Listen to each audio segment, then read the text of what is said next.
राजेश रंजन उर्फ पप्पू यादव। बाहुबली बाहुबली ये कब थे? आप बहुत करीबी रहे लालू परिवार, लालू जी के करीबी रहे हैं। लालू जी तो चाहते पप्पू जी की सीएम बने, वो नीतीश कुमार साथ नहीं दे रहे। अच्छा, हमको तो समझ में नहीं आता है, किसी के कहने सोचने पर हम भी चाहते हैं पीएम बने। अंगिका समाज हम बने मिथिला समझिए, बाता मुझको बंदूक दे दो। मैं ही एक आदमी हूँ जिसको इस देश में किसी जाति धर्म से मतलब कभी नहीं है। अब राजनीति का विभत्स मतलब हो गया है, नफरत करना, हिंदू मियाँ काटना।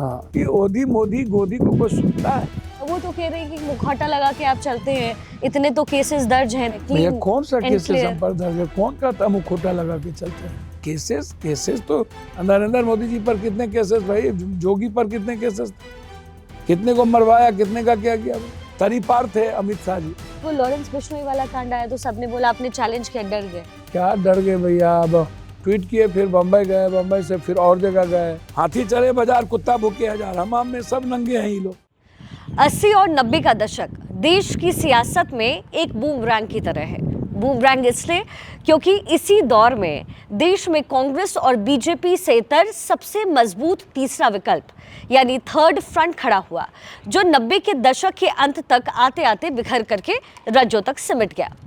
और इस दौर में देश की सियासत में सबसे हलचल वाला राज्य रहा बिहार। मंडल कमंडल की राजनीति वाले उस दौर में बिहार में बंदूक और संदूक की राजनीति की चर्चा भी हावी होने लग गई। तो वहीं दूसरी तरफ लालू प्रसाद यादव के MY समीकरण ने कांग्रेस को बिहार में हाशिए पर धकेल दिया। और इन सब के बीच बिहार में कई ऐसे नेताओं की एंट्री होती है जो किसी के लिए रॉबिन हुड थे और कोई उन्हें बाहुबली और दबंग कह करके बुलाता था। राजेश रंजन उर्फ पप्पू यादव, आनंद मोहन, मोहम्मद शहाबुद्दीन, मुन्ना शुक्ला, राजन तिवारी और सूरज भान, ये उस दौर के वो नाम हैं। आज उन्हीं में से एक कद्दावर शख्सियत इस समय पप्पू यादव जी हमारे साथ मौजूद हैं।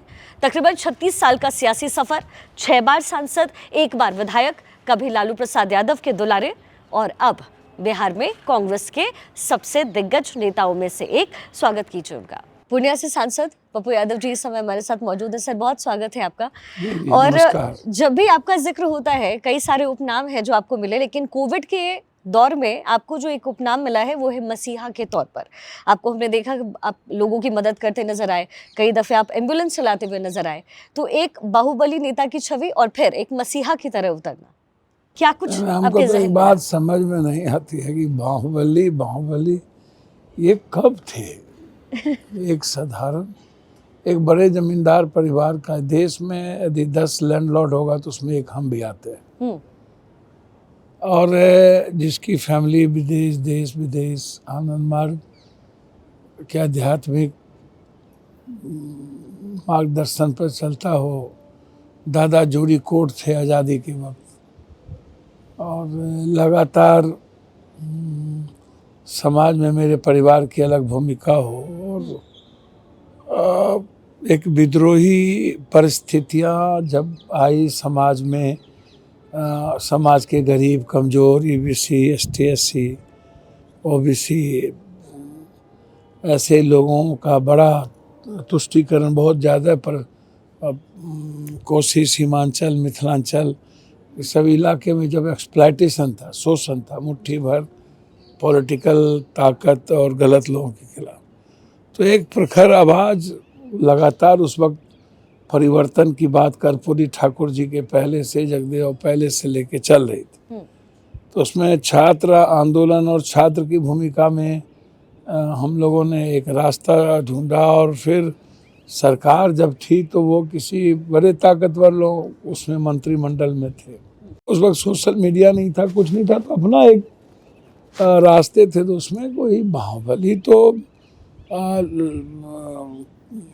जिनके विचारों के, जिनके गलत नीतियों के खिलाफ लड़ रहे थे, वो शब्दों का आलोड़न किया। देखिए, मसीहा उसिया बनने का हमें शौक नहीं है। बचपन से मेरी फैमिली दुनिया की मदद करता है और हम लोग भी मदद करते हैं, और सेवक के रूप में, एक कॉमन मैन के रूप में काम करते हैं। इंडिपेंडेंट MP लोगों ने बनाया, 6 बार सांसद, 1 बार MLA जी।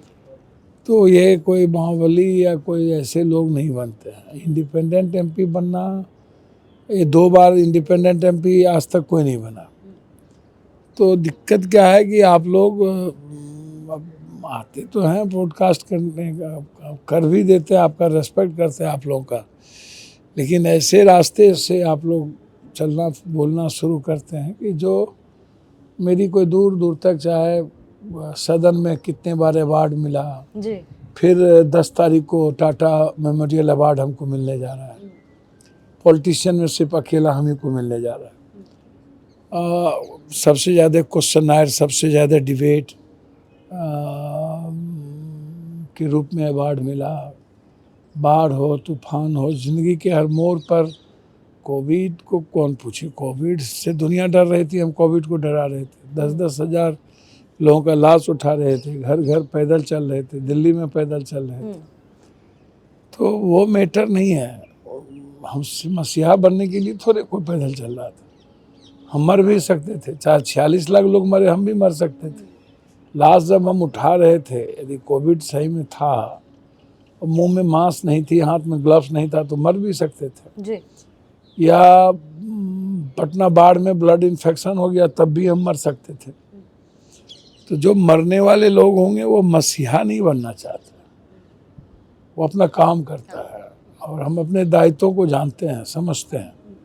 सदन के बाहर जो मेरी भूमिका है, आम लोगों की आवाज़, लोगों के लिए लड़ना और डे टू डे हर दिन लोगों की मदद करना,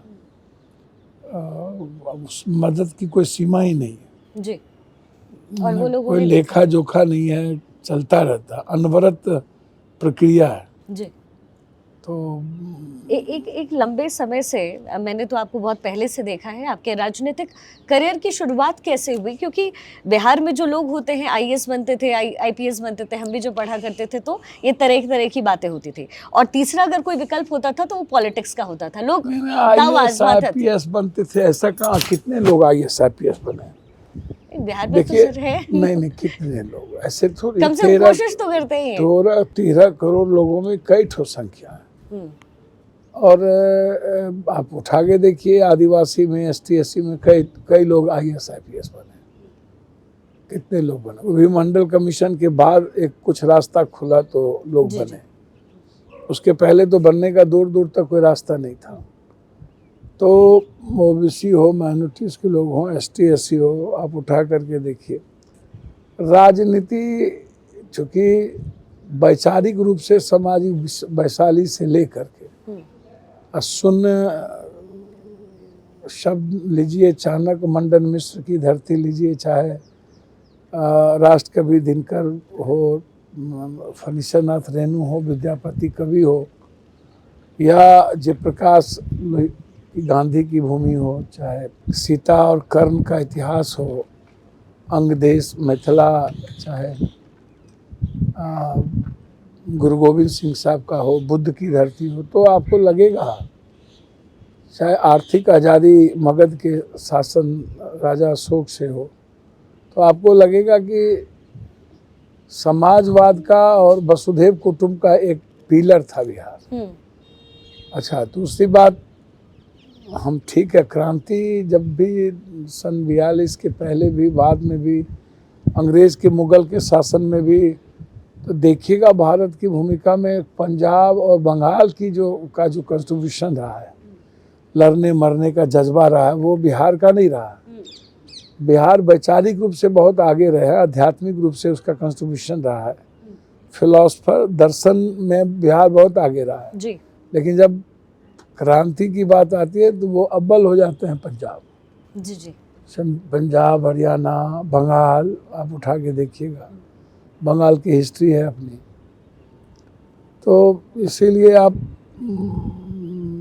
राजनीतिक रूप से हम लोग के जो फैमिली में दादा थे, दादा लक्ष्मी प्रसाद मंडल, फिर चन्नैनव मुखिया थे, प्रधान थे, और उस वक्त जिस वक्त हम पॉलिटिक्स में आए, कर्पूरी ठाकुर जी से ज़्यादा प्रभावित थे, परिवार से प्रभावित थे, हम अपने दादा से प्रभावित थे। फादर तो जीनियस थे, वो टॉपर थे, प्रिंसिपल थे हाई स्कूल के जी। फिर टाटा में चले गए, फिर आनंद मार्ग के बाहर चले गए। तो स्कूल लाइफ से ही हमारा जो अंगिका समाज हम बने हुए, मिथिला समाज हम बने, घरे घरे दियरा जले भे, अंगिका समाज हम बने भे, मिथिला समाज। ये गीत, माता मुझको बंदूक दे दो, माँ का वो इमरजेंसी में पापा लोग बाहर चले गए नेपाल, चिंगारी अखबार निकालना अंडरग्राउंड से जी। और मेरे ही माँ वहाँ से पूरे बिहार भेजती थी। तो परिवार का जो संस्कार होता है, उसके जो कर्म और दायित्व होते हैं, जिस तरह का वो पारिवारिक संस्कार दिए जाते हैं वैसे निभता है। मैं आश्चर्य करता हूँ कि जो परवरिश पिता ने, परिवार ने दी, चंदन और समाज ने दिया, खास तौर पर पूर्णिया, मधेपुरा, सहरसा के लोगों ने जिस तरीके से बढ़ाया एक बेटे के रूप में, ना कोई जाति, ना धर्म, ना मजहब, ना बैकवर्ड, ना फॉरवर्ड, ना हिंदू, ना मुसलमान, सबके लिए, सबके घर के चहेते, सब घर का बेटा और सबका अपना। मैं ही एक आदमी हूँ जिसको इस देश में किसी जाति धर्म से मतलब कभी नहीं रहा। वैसे भी बाय बॉर्न जो परवरिश भी परिवार का, वो भी जो नेचर है मेरा, वो भी आनंद मार्गी होने के नाते वो भी। तो राजनीति में, राजनीति का मतलब समाज सेवा होता है। अब राजनीति का विभत्स मतलब हो गया है लूट खसोट करना, नफरत करना, हिंदू मियाँ काटना, जात पात को गरियाना, किसी दूसरे जात को छोटा दिखाना, किसी दूसरे जात के विचारों को कमजोर करना, हमेशा 24 घंटा सियासत के लिए पैसे लूटना। तो अब जो विविधता है, ऐशो आराम की जिंदगी है, वो पहले नहीं थी जी। तो पॉलिटिक्स में इसी तरीके से शुरुआत हुई। लेकिन पप्पू जी, जब परिस्थितियां ले आई, लेकिन पप्पू जी, जब भी आजकल आपका नाम राजनीति में एक सक्रिय नेता के तौर पे तो खैर हमेशा से रहा। हमने सुना जब आप सदन के अंदर गए तो आपने बोला कि भाई हम पहली बार शपथ नहीं ले रहे हैं, छठी बार ले रहे हैं, हमको बताने की जरूरत नहीं है। लेकिन विवादों के साथ भी आपका जो जुड़ाव है बड़ा जल्दी हो जाता है, ऐसा क्यों है? सच बोलिएगा तो देखिए, चापलूसी और दलाली और दोगलई करने की प्रवृत्ति नहीं जी। सच के अलावा झूठ इस जन्म में नहीं बोले। दल हो, दल के नेता हो, जो बात है प्लेटफॉर्म पर रखते हैं, कॉमन बात कहते हैं, इस विवाद का क्या मतलब। राष्ट्रपति जी को लेकर के जो आपने टिप्पणी की, वो भी चर्चा का विषय बन गया। मैं क्या टिप्पणी, मैंने कहा कि किसी भी पार्टी का लव लेटर था वो, तो पार्टी का लव लेटर था, क्या पढ़ना तो वही है। राष्ट्रपति जी अपने मन से तो कुछ कर नहीं सकते हैं, वो स्टूल होते हैं, इसमें क्या बात होगी, क्या कौन सा विवाद हो गया। अपने जब आप रेनकोट बोलते हैं, जब आप गूंगी बहरी बोलते थे, गूंगा बोलते थे, जब आप गाली गलौज करते हैं, जब आप प्रियंका जी की गाल आप फलना बात करते हैं, आप जब बड़ी बड़ी भद्दी भद्दी बातें करते हैं, हमने कहा कि भैया ये ढाक के 10 बार बजट पेश, राष्ट्रपति अभिभाषण हो गया, एक बार भी दूसरे मुद्दों पर, अपने मुद्दों पर कायम नहीं रहे। नोटबंदी है, जीएसटी है, हर चीज़ में जीएसटी। आप देख लीजिए, कॉपी, कलम, दवा, चाय पत्ती, नमक, तेल, साड़ी, जूता, चप्पल, कितना बड़ा बोझ पड़ता है। या जाली नोट है, या 15 लाख रुपया है, या आयुष्मान है, स्टार्टअप है, स्किल है, स्टैंड अप है, सब अब कोई दोबारा नहीं आता है। पुलवामा क्यों नहीं जांच हुई? नोटबंदी के बाद क्यों नहीं चर्चा हुई? 15 लाख रुपया कहाँ गायब हो गया? 2 करोड़ की नौकरियां क्या हो गई? एमएसपी को झूठ क्यों बोले? मैंने वही कहा, राष्ट्रपति अभिभाषण का क्या मतलब? सरकार का एजेंडा, बस। इसमें विवाद तो देखिए, व्यूअर्स के लिए और बोलने के लिए अपना अपना मन, अपना अपना मिजाज होता है जी। और जो सच होता है मैं वही कहता हूँ। तो इसलिए विवाद का ऐसा कुछ नहीं है। आप सच, जब भी कोई बात दुनिया में आती है, जब भी कोई बोलता है, अब सच देखिएगा तो गांधी, अंबेडकर को देखिए। अब बीजेपी वाले को नाथूराम गोडसे की झूठ पसंद है। दुनिया में हमारी पॉलिसी समाप्त हो रही है, सब कुछ खत्म हो रहा है, लेकिन इनके पास जाके डुबकी लगाने और राजनीति करने का चलता है।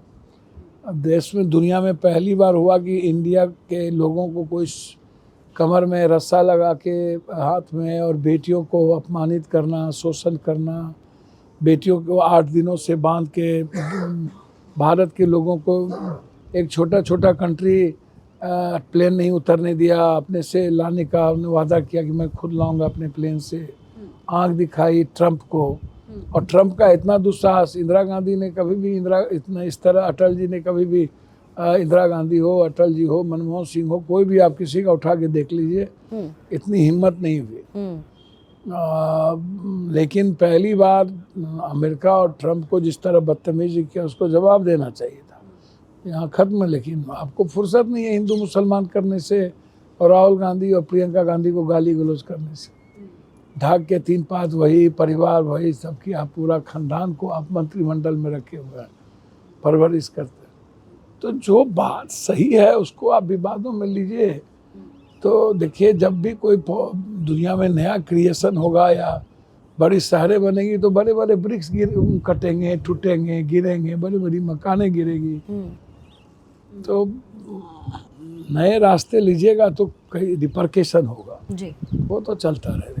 लेकिन पप्पू जी, अभी जो टैक्स स्लैब में बदलाव हुआ है, आपको क्या लग रहा है? लोग कह रहे हैं कि ये बिहार में चूंकि आने वाले दिनों में चुनाव है, दिल्ली में तो अभी हो ही गया, तो चुनाव के मद्देनजर ये सरकार की तरफ से किया गया, क्या आपको लगता है इसका फायदा होगा? नहीं, क्या फायदा होगा? फायदा इन सब चीज़ों से, डेवलपमेंट से। भैया, आप जीएसटी से पूरे देश के गरीब और मिडिल क्लास के सारे पैसे आप ले रहे हो, और आप एडवर्टाइजमेंट पर लगाते हो। चुनाव का साल आता है तो आप नाटक करते हो। आप जीएसटी की बोझ देखो ना, आपने क्या कर दिया। एमएसपी में कितने किसान मरे हैं, आप वो देखो ना। आप बीपीएससी, यूपीएससी, एसएससी का परीक्षा लीक आउट होता चला जा रहा है, बच्चे की स्थिति खराब है।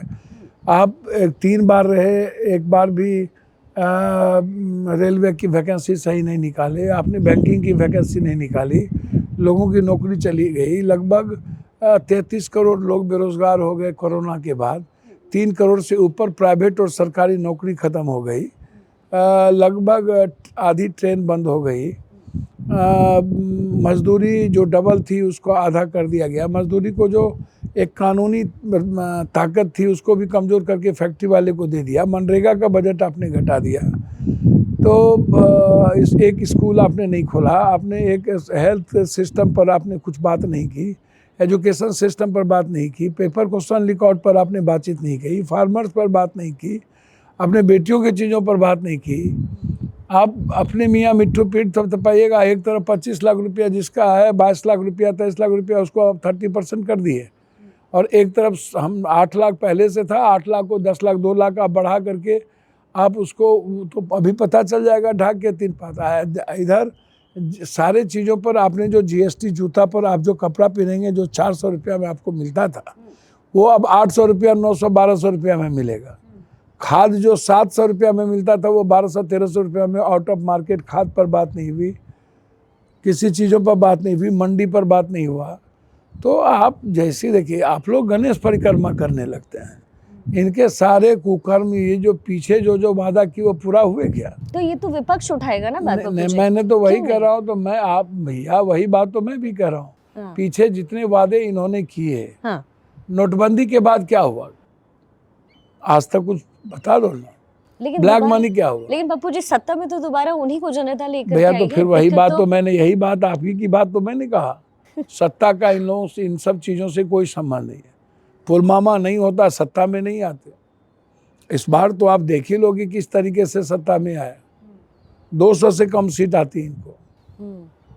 ये तो बीजेपी वाले कह रहे हैं कि ये तो बाहरी ताकत है जिसकी वजह से नंबर्स कम आ गए, नहीं तो बाकी जो विधानसभा चुनाव है इसमें क्लियर हो गया। भैया, क्या क्लियर हो गया? अब हरियाणा क्लियर हो गया, महाराष्ट्र। हरियाणा में 11,000 आपने जिस तरह लोगों का एक्सप्लॉयटेशन करते हो, पैसे पर आप नंगा खेल खेलते हो। जहाँ जाते हो जाट को, कहीं गए तो जाट को गरियाए, राजस्थान गए तो गुज्जर को गरियाए, बिहार और यूपी गए तो यादव को गरियाए, महाराष्ट्र गए तो मराठी को गरियाए।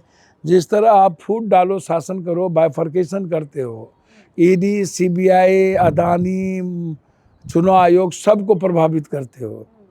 भैया, वो तो समय बता देगा। वो तो कह रहे हैं बटोगे तो कटोगे, वो तो जोड़ने की बात कर रहे हैं, आप कह रहे हो वो तोड़ रहे हैं। कितना नफरत वाली बात करता है ये, आप समझो ना। आप समझो इन्हें गांधी से नफरत है, इन्हें अंबेडकर से नफरत है, इन्हें संविधान से नफरत है, इन्हें EBC SC ST SC OBC के आरक्षण से नफरत है, इन्हें जाति जनगणना से नफरत है। जाति जनगणना कल भी बोला है कि जाति का जहर फैला रहे हैं राहुल गांधी, और आप अपने को कहते हो मैं पिछड़ा, मैं पिछड़ा, मैं पिछड़ा, मैं आदिवासी को बनाया। यह सब क्या है? राहुल गांधी तो इस जन्म में जाति नहीं करेगा। वो तो कह रहा है कि चाहे ऊंची जात का हो, पिछली जात का हो, जिस जात का हो, जो इकोनॉमिकल सोशियो इकोनॉमी कम है, उसको आप जाति जनगणना कराओ, कौन किसकी क्या संख्या है, और उसमें इकोनॉमी सोशियो इकोनॉमी का क्या स्थिति है, उस आधार पर डेवलपमेंट का मापदंड तैयार करो। तो उसमें भी इसके पेट में दर्द। वो कह रहे हैं कि हमने ऊंची जात को 10% आरक्षण हम लोगों ने किया, सब लोग मिलकर। तो जो ओबीसी की जो आरक्षण है उसको हम लोग को बढ़ाना चाहिए। तो भैया, जब आप सामाजिक और सोशल स्ट्रक्चर को, फेडरलिज्म सिस्टम को नहीं समझिएगा, कटोगे, बटोगे, मटोगे, मिटोगे, ये मंद बुद्धि किसने कहा था? लेकिन ये जाति की ये मनुस्मृति देखिए ना, जाति की जाति की राजनीति तो कांग्रेस भी करती रही है हमेशा, ऐसा तो नहीं है। अब वो कोटे की बात आई तो विपक्षी पार्टी कांग्रेस जो है वो लग गई कि बीजेपी चाहती है। ये तो कोर्ट की तरफ से एक नसीहत दिया गया। बात आप हमको जरा सा बता दो, इतने लंबे समय से गांधी, सुभाष चंद्र बोस, सभी नेहरू, लाल बहादुर शास्त्री, मनमोहन सिंह, नरसिम्हा, आप उठा करके देखो, इस देश में कब जाति की बात थी? मंडल कमंडल जब आया, जब बीपी सिंह ने मंडल कमीशन लागू किया, तब बीजेपी को मिर्ची लगी और इसने कमंडल लेके चल दिया। तो बीजेपी आरक्षण के खिलाफ तो सब दिन से विरोधी है, आज का बात थोड़ी है। आप उठा करके देखो तो मंडल को खत्म करने के लिए बीजेपी ने कोई कसर बाकी नहीं रखी, सरकार तक गिरा दिया। और सामाजिक न्याय के इतने बड़े विरोधी है, आप उठा के आप जरा, मैं चैलेंज करता हूं कि 0 कुछ % भी एसटी एससी ईबीसी का 3 बार ये पीएम बन गए। कल बोलते हैं कि अभी तो हम 3 बार ही बने हैं। अरे भैया, तू भगवान थोड़े हो, ऊपर से लिखा तय तो कोई डेस्टिनी करती है ना, और टाइम करता है। कब किसकी अकाल मृत्यु हो जाए, कब कौन खत्म हो जाए, ये किसी ने नहीं देखा है जी। अब जैसे अरविंद जी को लगता था कि हम अलाउद्दीन के चिराग हैं, ऐसा कर लेंगे, तो कभी अमेरिका का ताकत, कभी किसी चीज़ का ताकत। आप उठा के देखो ना यार, इसका कोई स्थिति है? भारत का रेस्पेक्ट जितना कमज़ोर इस दुनिया में धरती पर भाई नरेंद्र मोदी जी के समय हुआ, वर्ल्ड की हिस्ट्री में आप उठा के देखो कभी ऐसा हुआ था? कभी कमर में रस्सी लगी थी, कभी लड़कियों को बेड़ी पहनाया गया था, हाथ में हथकड़ी लगाई गई थी। इससे बड़ा दुनिया का अपमान हो क्या सकता है वर्ल्ड की हिस्ट्री में? अभी तक तो अमेरिका को बंद कर देना चाहिए, यहाँ पर एम्बेसी को कह देना चाहिए जाओ। क्यों फट रही है? कभी इसकी चाइना से फटती है, इनके साथ नेपाल से डरते हैं, कभी बांग्लादेश में आईएसआई का एजेंट आकर के चीफ आकर के 4 दिनों से बैठा हुआ। नहीं, लेकिन डॉक्टर एस जयशंकर तो जहाँ प्लेटफॉर्म पे होते हो आंखें तरेर करके बात कर रहे हैं, बीजेपी दावा कर रही है। जयशंकर आशंकर सब पैर की धूली है, कोई बिना पेंदी का लोटा है। इस सब का क्या औकात?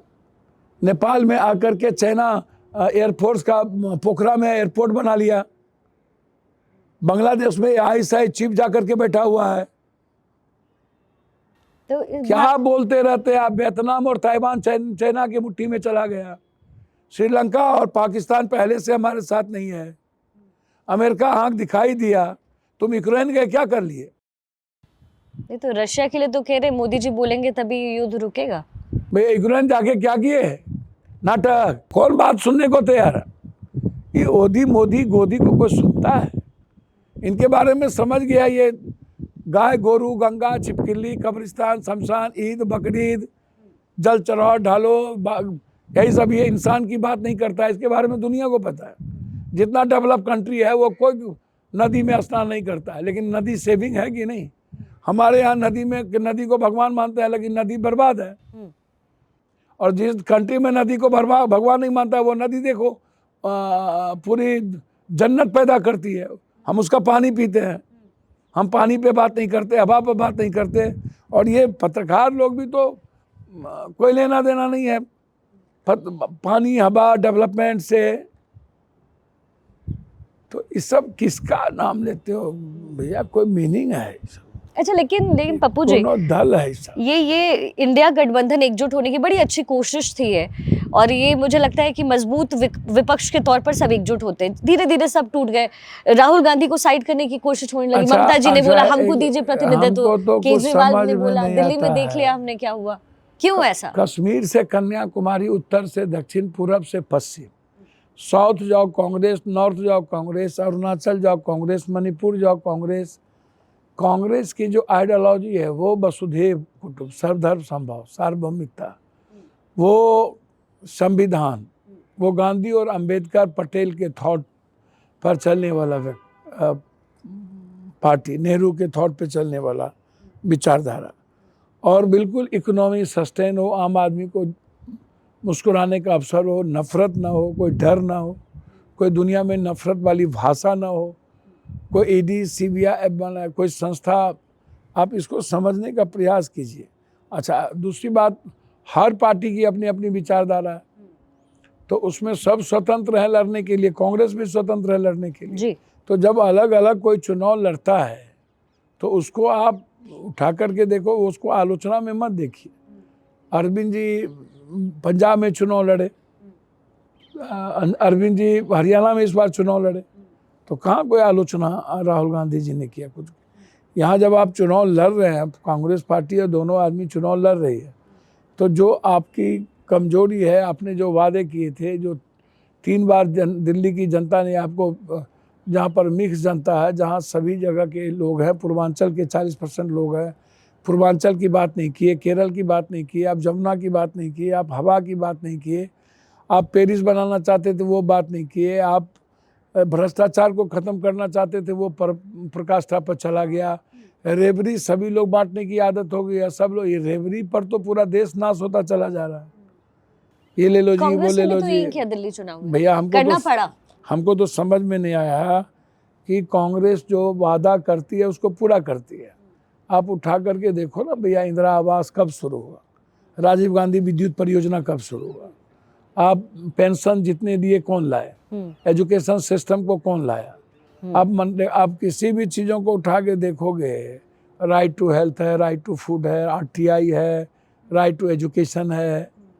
आप जो वादा, बेरोजगारी भत्ता है, स्कॉलर है, स्टेपन है, छात्रवृत्ति है, तो आप कल्याण छात्रावास है, नवोदय है, कस्तूरबा है, जिला स्कूल, आप कॉमन से लेके आम से खास तक आप दिल्ली यूनिवर्सिटी देखो, JNU देखो, जामिया देखो, BHU देखो, तो ये कंप्यूटर जो आपके हाथ में जो लंबा लंबा फिलॉसफी दे रहे हैं आप, तो ये तो राहुल गांधी, राजीव गांधी ने चैलेंज में लेकर के कंप्यूटर को अपना नंबर 1 किया। सही बात है।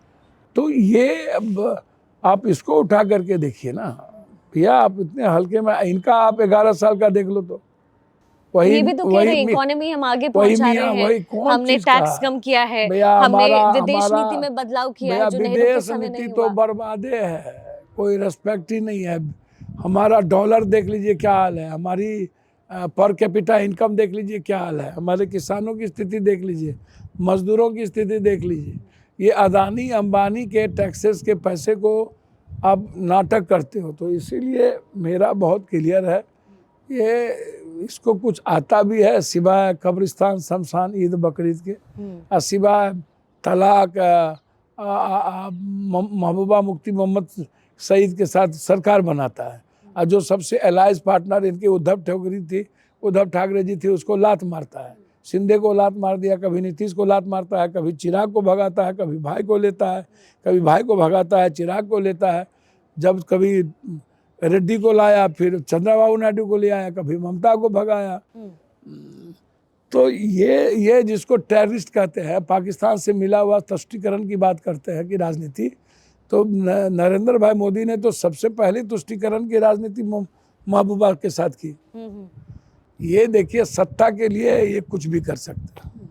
अब जरा बिहार की राजनीति की बात कर लेते हैं पप्पू जी। आपने निर्दलीय चुनाव लड़ा और निर्दलीय चुनाव लड़ने के बाद भी फिर कांग्रेस ने आपका स्वागत किया। ये पहले क्यों नहीं, किसकी वजह से हुआ ऐसा, क्यों जरूरत पड़ गई? चलिए, ये सब बातें क्या करिएगा। निर्दलीय चुनाव, जनता के बेटा है, सेवक है, 6 बार 7 बार बनाया एमएलए एमपी, और बिना पार्टी पवा के, बिना छाप के बनाता है। इस देश में सशक्त और मजबूत आवाज और ईमानदार आवाज किसी को पसंद नहीं होता है। एक ही बात नहीं है, सही बोलना आज की राजनीति का विषय नहीं है, और जनता की आवाज बनना भी राजनीति का विषय नहीं है।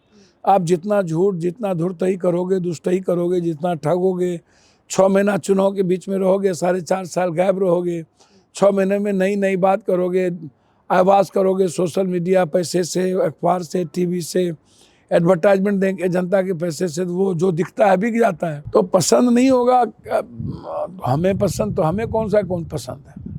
हमें तो सिर्फ जनता पसंद है, जिसको मैं भगवान मानता हूँ। भगवान तो मेरे लिए जनता है।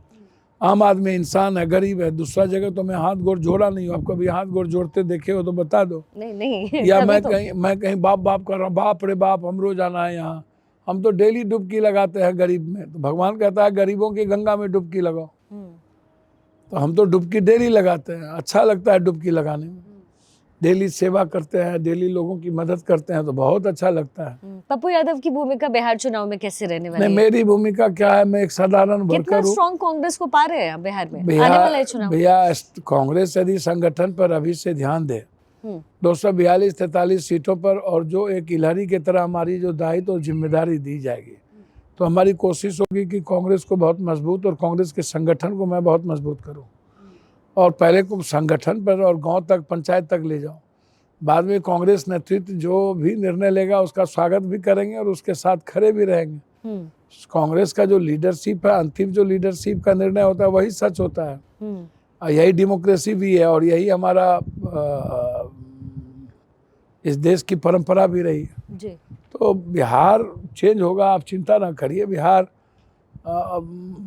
में बड़े बदलाव की भी जरूरत है। बड़े बदलाव भी होंगे। बदलाव तो ये 40 सालों से बर्बाद हो चुका है। किशोर जी तो कह रहे हैं कि बड़े बदलाव कर रहे हैं। किसका नाम ले रहा है? ये तो दुनिया का इतना बड़ा ठग, इतना बड़ा ब्लैकमेलर, इतना बड़ा नटवर लाल तो आपको धरती पर नहीं मिलेगा। ये किसी का हुआ, इसको किसी ने रखा अपने साथ, अमेठी मिलाया, पहले पैसा लिया, फिर उसको भगा दिया लात मार के, फिर गया यहाँ से मोदी के पास, वहाँ बोला हम सेकेंड मैन रहेंगे, वहाँ से भगा दिया, गया नीतीश के पास, पैजामा कुर्ता पहन लिया, कैबिनेट मिनिस्टर इसको बना दिया, वहाँ से भाग गया रेड्डी के पास, वहाँ पैसा लिया, वहाँ रेड्डी को फिर जा करके पैसा लिया, पैसा ले करके फिर भगा दिया वहाँ से, फिर वहाँ से ममता दीदी के यहाँ गया, वहाँ से पैसा लिया, वहाँ से भगा दिया। आप उठा करके देखिए जो परिस्थितियाँ हैं, आप उसको समझिएगा तो आपको पता चलेगा। ये नेता बनाए, आज मुझे ही धमकी दी जा रहा है। औकात घाट पर तो दम नहीं है। अभी तो आए हो, किसको नेता बनाए हो? नरेंद्र मोदी कब से सीएम था जी? कांग्रेस कब से इस देश में रहा है भाई? रेड्डी का बेटा कब से, उससे 1% वोट से कम हुआ था। ममता दीदी 2 बार चुनाव लड़ी थी, अरविंद केजरीवाल चुनाव लड़ा था। लेकिन कहते हैं ना स्ट्रैटेजी मैंने बनाई है, बिहार में काम आ जाएगी स्ट्रैटेजी उनकी। हमको तो समझ में नहीं आता है स्ट्रैटेजी का मतलब क्या होता है। दवाई, कोई डॉक्टर यदि इलाज करता है तो भगवान हो जाएगा क्या? कोई मजदूरी करता है तो वो उसकी रिस्पेक्ट होनी चाहिए। ये पढ़ा है, पढ़ के ये नौकरी करता है, ये नौकरी पेशा वाला लोग है। ये इसको क्या पता राजनीति का, संघर्ष का, चीज़ों का, सामाजिक वो बिहार है। इसको क्या पता है? पेट में जो गरीब का बच्चा रहता है वो भी वहाँ पर राजनीति करता है बिहार में। ये तो दुनिया का इतना बड़ा ठग अरविंद केजरीवाल का बाप निकलेगा। ये तो इतना बड़ा ठग धरती पर कोई हो ही नहीं सकता। तो आप लोग जाति के आधार पर इस सबको गणेश परिक्रमा करते रहते हैं। ये जितना मीडिया अखबार वाला है वो जाति के आधार पर, इसका पैसे के आधार पर गणेश 60 लाख 80 लाख का टेंट, ये कहाँ से पैसा लाता है? बीजेपी की 3rd टीम है ये। तो इस सब की कौन औकात है भैया? इस सब धरती पर देखिए, जिन लोगों को कहीं टिकट नहीं मिलेगा, जो डगरा के बैगन की तरह घूम रहा होगा, वो वहाँ जाएगा पैसा लेने के लिए, चुनाव लड़ने के लिए। कोई एक भी पॉलिटिकल आदमी तो उसके यहाँ नहीं जाएगा, इसको आप लिख लो। तेजस्वी जी का कद क्या देख रहे हैं भैया अब बिहार हम चुनाव? ज्योतिष हैं, किसी का कद हम देखें? नहीं, आप बहुत करीबी रहे लालू परिवार के, लालू बहुत जी के करीब। करीबी रहे हैं। ये तो हम एमएलए बने तब जन्म लिए हैं ये। तो हमको क्या पता, इनको 2-2 बार लालू जी के चलते डिप्टी सीएम मिला, कद अपना बढ़ाए, कद बढ़ना चाहिए इन्हें। लालू जी तो चाहते पप्पू जी की सीएम बने, वो नीतीश भैया, कुमार साथ नीतीश- नहीं दे रहे। अच्छा, हमको तो समझ में नहीं आता है, किसी के कहने सोचने पर हम भी चाहते हैं पीएम बने, हम अच्छा पीएम होंगे। तो बन सकते हैं। नरेंद्र मोदी से तो कई करोड़ गुना अच्छा पीएम होंगे, ईमानदार रहेंगे, दुनिया के लिए जिएंगे, हिंदू मुसलमान नहीं करेंगे, काट मार नहीं करेंगे, अच्छा सीएम हम हो सकते हैं। हमारी इच्छा है कि बिहार का सीएम बने, जात पात तो नहीं करेंगे ना, बिहार के 13 करोड़ के लिए सोचेंगे ना, वो तो हम करते हैं बिना किसी कुर्सी के। कोरोना हो, बाढ़ हो, मदद हो, सब की करते हैं, हम तो किसी रिटर्न की उम्मीद से करते नहीं है। लेकिन विपक्षी पार्टी आप जिसका जिक्र कर रहे हैं कि मैं बहुत कुछ करता, वो तो कह रहे हैं कि मुखौटा लगा के आप चलते हैं, इतने तो केसेस दर्ज हैं, तब भी बोलते हैं हम एकदम साफ हैं, भैया क्लीन कौन सा and केसेस clear। हम पर दर्ज है? कौन कहता मुखोटा लगा के चलते हैं? विपक्षी पार्टी किसने जो कहा? आपके साथ किसने विपक्ष कहा? के लोग। किसने कहा? क्या मुखोटा? मेरा तो क्लियरिटी है भैया, हम तो डेली बांटते हैं, वो सोशल मीडिया पर है। क्या मुखोटा?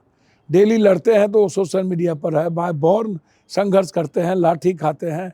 निर्दलीय चुनाव 7 बार इन लोगों के खिलाफ बीजेपी आडंबर, पैसा, ताकत के खिलाफ चुनाव लड़ते, हमको जनता जिताती है। हम अपने चुनाव जीतते तो है नहीं, अपने मियाँ मिट्ठू तो है नहीं। हम सेवा 24 घंटा करते हैं, 24 दिन रहते हैं। केसेस तो ये लोग आडंबर है, चोर का। ये तो सोनिया गांधी, ये तरी पार थे अमित शाह जी, नरेंद्र मोदी जी पर कितने केसेस भाई, जोगी पर कितने केसेस थे, कितने को मरवाया, कितने का क्या किया भाई। हम लोग पर तो आंदोलन का केस, छात्र आंदोलन, आचार संहिता आंदोलन, यही सब तो केसेस है।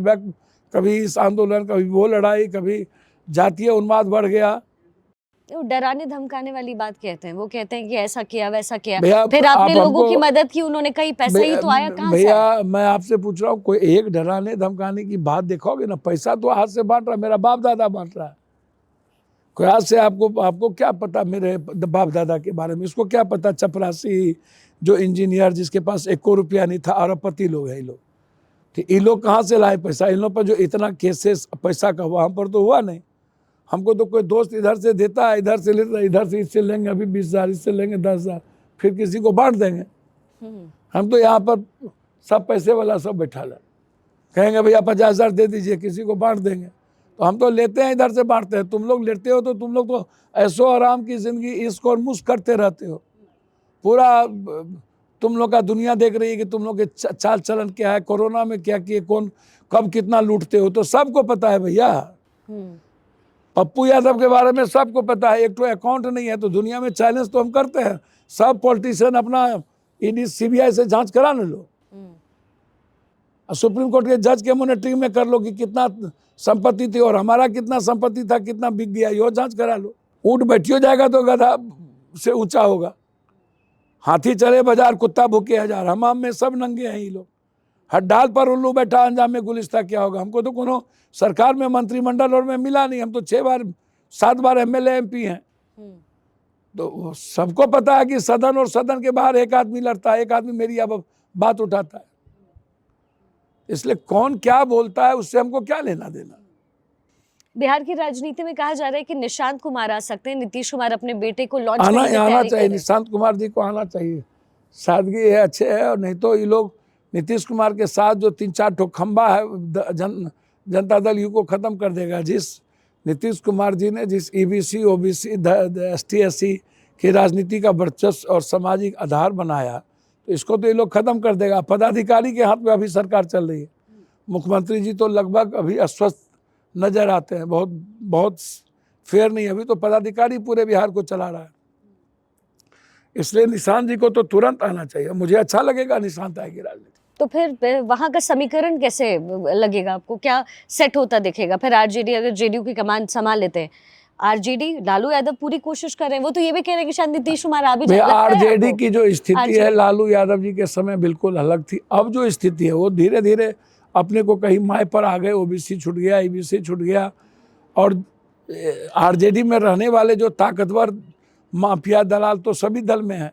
सभी दल माफिया दलाल को देता है टिकट, पैसे वाले को, यही तक उठा करके देख लीजिए। आरजेडी में जो यादव समाज के विपक्ष के लिए खड़े रहते थे, लाठी खड़ा लेता था विपक्ष के लिए, ओबीसी के लिए, कमजोर तबके के लिए, वो आज भी ले रहा है। लेकिन जो आरजेडी के में रहने वाले जो लठेत माफिया दादा या अंज लोग हैं, वो समाज में किसी को कुछ बुझते नहीं है, जिसके चलते आरजेडी का जो इमेज था बैकवर्ड क्लासेस का, ST SC का, दलित का, जनता दल, जिस वक्त रामविलास पासवान, नीतीश कुमार, शरद यादव, सब लोग एक थे। धीरे धीरे वो बहुत संकुचित होता चला गया, कम होता चला गया। कांग्रेस ही एक ऐसी पार्टी है जिस पर अपर कास्ट भी ट्रस्ट कर सकता है, अन्य लोग भी ट्रस्ट करेंगे। क्योंकि देखिए, जहाँ जात पात का नफरत नहीं होगा या ऐसे लोग कम रहेंगे, जिस तरह के समाज को कमजोर करने में जो भूमिका रही जी, सामंती लोगों को बनाने में जिस तरीके से, तो लोग आरजेडी के जो नेता हैं उसको देख करके भागते हैं। तो कितना लालू यादव जी सक्सेस करेंगे वो तो लालू यादव जाने, कौन जाने। लेकिन मुझे लगता है कि एक नए विकल्प की जरूरत है बिहार में, और वो कांग्रेस दे सकती है। लेकिन आप जो ये कह रहे हैं, आप लालू प्रसाद यादव की हमेशा तारीफ करते हो, आप उनके दुलारे रहे, सबने कहा। आप जो कह रहे हैं तेजस्वी, परिवार के रहे, हाँ, परिवार की तरह रहे। तेजस्वी यादव के लिए जो आप ये कह रहे हैं कि एक अच्छे विकल्प की जरूरत है, लोग कह रहे हैं कि तेजस्वी जी के लिए मैं कुछ नहीं कह रहा हूँ, कि एक मेरा कुछ नहीं कहना तेजस्वी जी के लिए, लोग किसी के कहते लिए। हैं पप्पू जी कि आप एक न चिराग सियासी जी के वारिस लिए, न के तौर फर्ज पर लालू यादव के आप अपने आप को मानते थे। शायद यही वजह है कि आप तेजस्वी जी को सपोर्ट नहीं कर रहे हैं। ऐसा कुछ सपोर्ट का क्या बात है भैया, मेरे को सपोर्ट करने से हम टिटी के तरह आकाश टेक लेंगे भैया। यादव तो उनको सपोर्ट कर ही देता है, हमको नहीं करता है। माइनॉरिटीज कांग्रेस के चलते सपोर्ट कर ही देता है, और लोग सपोर्ट नहीं कर पा रहे हैं, तो उनके आचरण के चलते नहीं करता। आप क्यों सपोर्ट नहीं कर रहे हैं? मेरा तो सपोर्ट क्या है, हमारा क्या सपोर्ट से, हमारे क्या है जो हम सपोर्ट कर रहे हैं ना। अनुराग जागने की बैराग, हमारा क्या औकात है भैया, हमारी हैसियत क्या है। जब जनता हम ही को आज तक नहीं चुनी है, तो हम तो लगातार सेवा करने में लगे रहते हैं। नहीं, लेकिन सांसद के तौर पे तो चुनी रही है, आप साथ देते तो उस एरिया का तो कहीं ना कहीं जनाधार स्ट्रांग होता। लेकिन खैर, अब तो कांग्रेस के साथ आप है। पप्पू जी, चूंकि बिहार की राजनीति एक अलग एंगल लेती हुई नजर आ रही है, नीतीश कुमार अपने सियासी वारिस को लेकर आते हैं या नहीं आते, चिराग पासवान के कद को क्या देखते हैं आप? वो तो एकदम दमखम के साथ आए हैं इस बार। हमको तो भैया देखिए ना, हम किसी को क्या देखते रहे हैं, कभी हनुमान हैं, कभी कुछ हैं, कभी उनको हटा देता है, कभी उनकी पिताजी के फोटो को बीजेपी फेंक देता है, कभी यूज करता है। किसको हम क्या देखें हैं?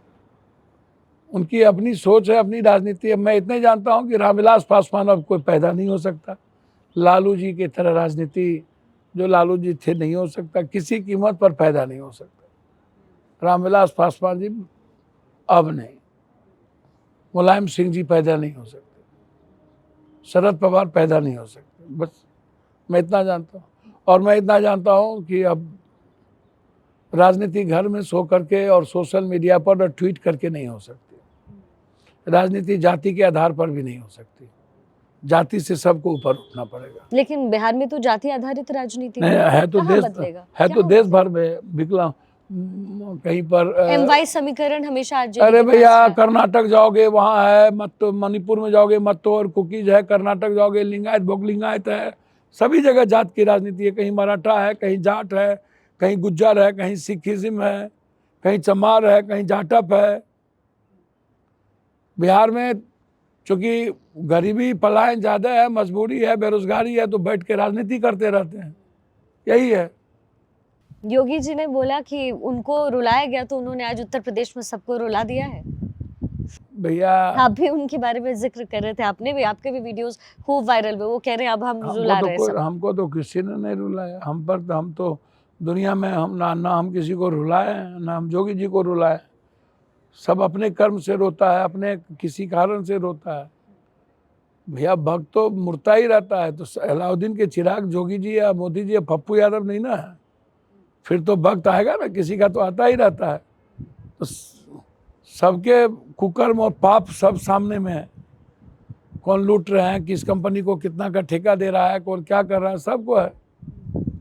बिहार में बीजेपी और जेडीयू जो इवनिंग कॉम्बिनेशन के तौर पे खुद को अभी देख रही है, कांग्रेस कहीं नहीं है।